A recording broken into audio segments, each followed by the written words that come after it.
Are you looking for a better way to build cash reserves, reinvest in your business, expand, realize profit, pay down debt, or just protect against shortfalls and cyclicality? The answer is cash planning, also known as cash management. Stay tuned to find out why this important practice is key.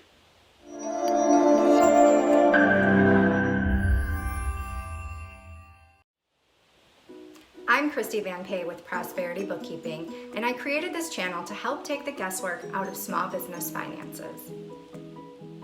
Before we get into it, I have included a highly valuable resource to accompany this video. It's my free report, 105 Ways to Improve Cash Flow, and it is linked in the description below. And if you are new here, welcome. To ensure you are the first to know when new videos are released, be sure to click the subscribe button and the notification bell. Okay, so let's start exploring how cash planning can benefit your business by first defining it. Cash planning occurs when a person or process manipulates the cash inflows and outflows of a business, called cash flow, by planning and manipulating those events to the business's best advantage to result in a cash positive state more often than not and trending toward always. Best advantage could mean different goals to businesses at different stages of business maturity.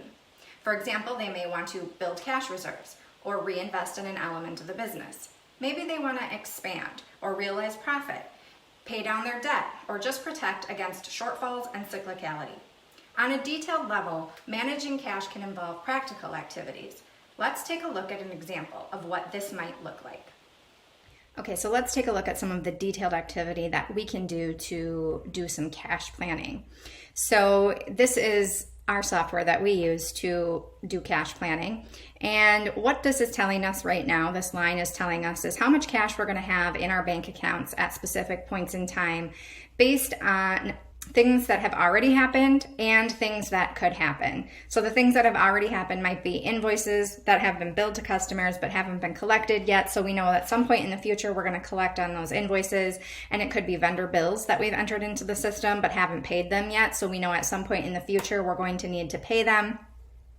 And then it can also be, depending on how you, if you have specific software that you're using, but it can also be including things that even though they haven't occurred yet, you know they're going to occur in the future. Like, you know, payroll is coming, and you may have some recurring expenses that hit your credit card every month that are like subscription type things or something like that, where it's the same fee every single month. Those types of things should be included in your cash planning so that you know exactly what will be coming in when and what will be going out when. And when you do that, then you can start to see a projection of what the checking account is going to look like. Now, I'm in a sample company here, so unfortunately I can't really manipulate too much of it, but and I know that there aren't very many small businesses that are running around with $330,000 in their checking account. So for the sake of this example, we're going to pretend that the $300,000 line, which is right here, is the $0 line. So then we can see here that at certain points in time, like here and here and here, we're going to have a cash shortage, and we're going to need to do something about that cash shortage. So what are we going to do? And that's where we get into the detailed level planning. So if we have, and the reason software is so nice for this is it just makes it much easier, especially if you're using an online accounting software that they can integrate with one another. It just makes it easier to have all of the data there rather than having to build it every single week or every single time you sit down to do this. So what we could look at, so if we're looking at the week of October 14th through the 20th, and what we could possibly do there. So we might go here and say, wow, we don't have any cash coming in that week. So that's a bit of a problem.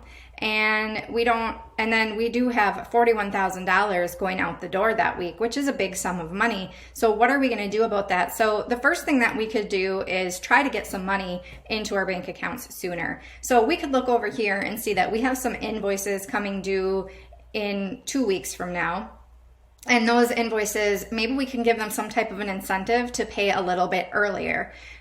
Maybe we can give them a little bit of a discount or do something that would incentivize them to pay earlier.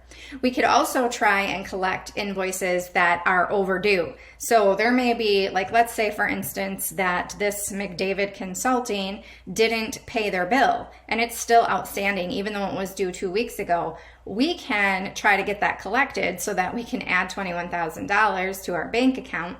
And then, like I said, just trying to get even a little bit farther out, looking at what other things are down the pike that we might get in there sooner.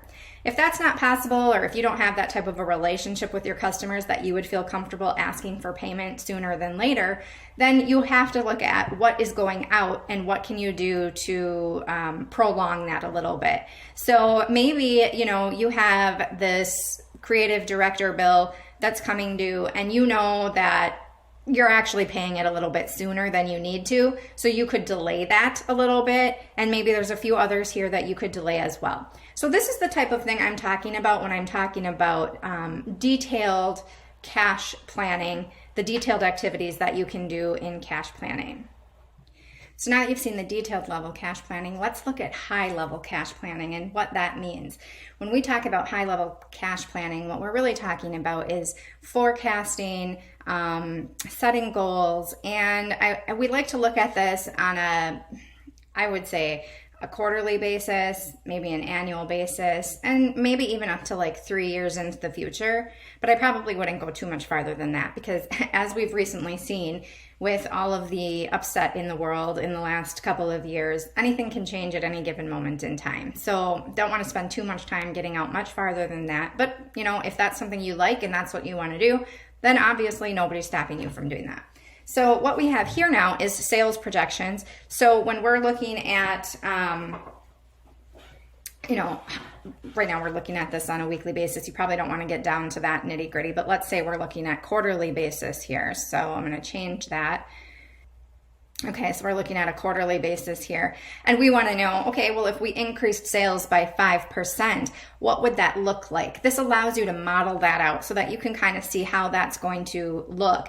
And the beauty is, if you have the right type of software to do what you need to do, you can actually combine that with your cash flow so that you would be able to see, okay, if we increase sales by 5%, what does that do to our cash? And then you'd be able to see the comparison here on your graph. So that's more high level cash planning. And I think it's just a very valuable thing, and it helps you be prepared, and it really helps to take the emotion out of making business decisions and setting goals and that kind of a thing, because you can kind of visualize and see where this is going to go, and you can do different models, and you can do a worst case scenario and a best case scenario. So hopefully you have found this helpful in helping to see where cash management or cash planning would be important in your small business. As you can see, intentional cash planning or cash management has the potential to give you greater control over achieving your goals.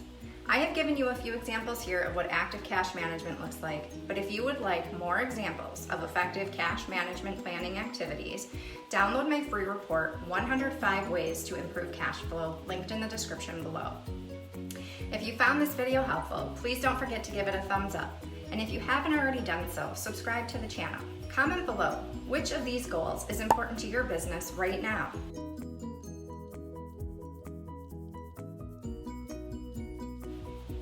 Thanks for watching, and see you next time.